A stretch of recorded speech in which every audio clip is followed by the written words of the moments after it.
కోళ్ల పరిశ్రమ కష్టాల్లో చిక్కుకుంది. కోళ్ల ధరలు పెరగకపోవడంతో కోళ్ల రైతులు కుదేలవుతున్నారు. కోళ్లు కొనుగోలు చేసే ట్రేడర్లు, చికెన్ వ్యాపారులు లాభాలను ఆర్జిస్తున్నా రైతులు మాత్రం నష్టాల నుంచి కోలుకోలేకపోతున్నారు.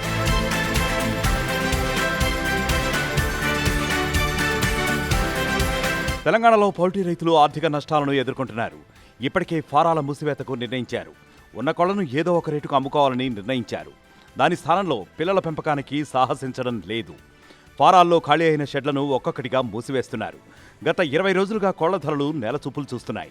ట్రేడర్లు సిండికేట్గా మారిపోయి పౌల్ట్రీ రైతులను దగా చేస్తున్నారు. రైతుల దగ్గర తక్కువ రేటుకు కోళ్లను కొనుగోలు చేసి ఎక్కువ రేటుకు విక్రయిస్తున్నారు.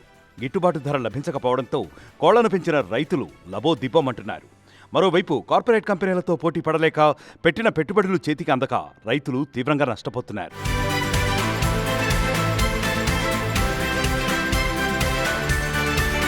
లైవ్ చికెన్లో కిలో 101 రూపాయలు ఉండగా వ్యాపారులు సిండికేట్గా మారి కిలో ఒక్కింటికి 95 రూపాయలకు అందజేస్తున్నారు.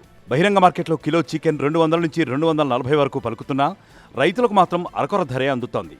వేరే అవకాశం లేకపోవడంతో ట్రేడర్ నిర్ణయించిన ధరకే రైతులు కోళ్లను విక్రయించుకుంటున్నారు.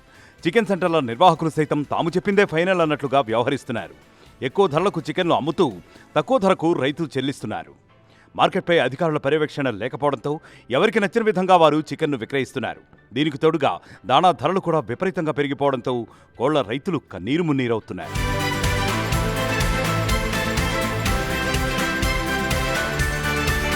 మరిన్ని వీడియోస్ కోసం ఛానల్ ని సబ్స్క్రైబ్ చేయండి. లేటెస్ట్ అప్డేట్స్ కోసం వాట్సాప్ ఛానల్ ని ఫాలో అవ్వండి. ఆ లింక్ డిస్క్రిప్షన్ లో ఉంది.